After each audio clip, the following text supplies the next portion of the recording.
చరిత్రలో పార్శ్వాలని దాచేసేటటువంటి విషయాల్లో జాగ్రత్తగా ఉన్నారు. ఇప్పుడు భారతదేశం చరిత్ర చెప్పేటటువంటి వాళ్ళు ఈ దేశం మీద దండయాత్రలు చేసిన వాళ్ళని గురించి కాకుండా మన రాజుల అసమర్థతని ప్రచారం చేశాడంటే వాడు దేశద్రోహి.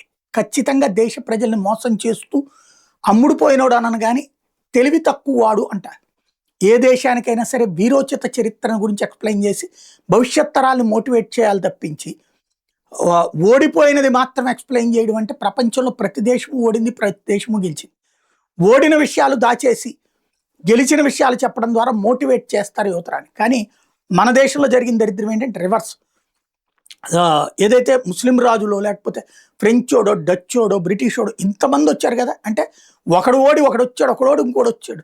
మరి వాళ్ళందరినీ ఎదిరించినటువంటిది శతాబ్దాల పాటు 5 శతాబ్దాల చరిత్ర భారతీయుల పోరాటం.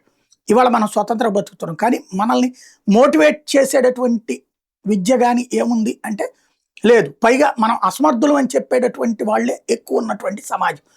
ఇది ఎందుకు చెబుతున్నానంటే హమాస్ టీవీ ఓపెన్గా అందులో ఉన్నటువంటి ఒక్కొక్కడు చెప్పేటటువంటి ఇంటర్వ్యూలు చూస్తుంటే న్యూయార్క్ మేయర్ తరహాలోనే మాట్లాడుతున్నారు వాళ్ళు. న్యూయార్క్ మేయర్ కూడా పాలస్తీనాన్ని సమర్థిస్తుంటాడు. ఏమని చెబుతున్నారు? ఇజ్రాయెల్లో యూదు జాతి అంతం అన్నది మా లక్ష్యం. ఇజ్రాయెల్ అనేటటువంటి దాన్ని స్వాధీనం చేసుకుంటాం. ప్రపంచంలో నాన్ ముస్లింలు ఉండటానికి వీల్లేదు. ఇది పాలస్తీనాలో ఉన్నటువంటి ప్రతి ముస్లిం ఫీలింగ్. పాలస్తీనాలో ఉన్నటువంటి వాడైనా, ఆఫ్ఘనిస్తాన్లో ఉన్నటువంటి వాడైనా వీళ్ళందరూ కూడా ముస్లిం మతాన్ని అంగీకరించని వాళ్ళే అంతం. అదే సందర్భంలో అక్కడ తమ పాలన పంతం, షరియా చట్టాల పంతం వాళ్ళది.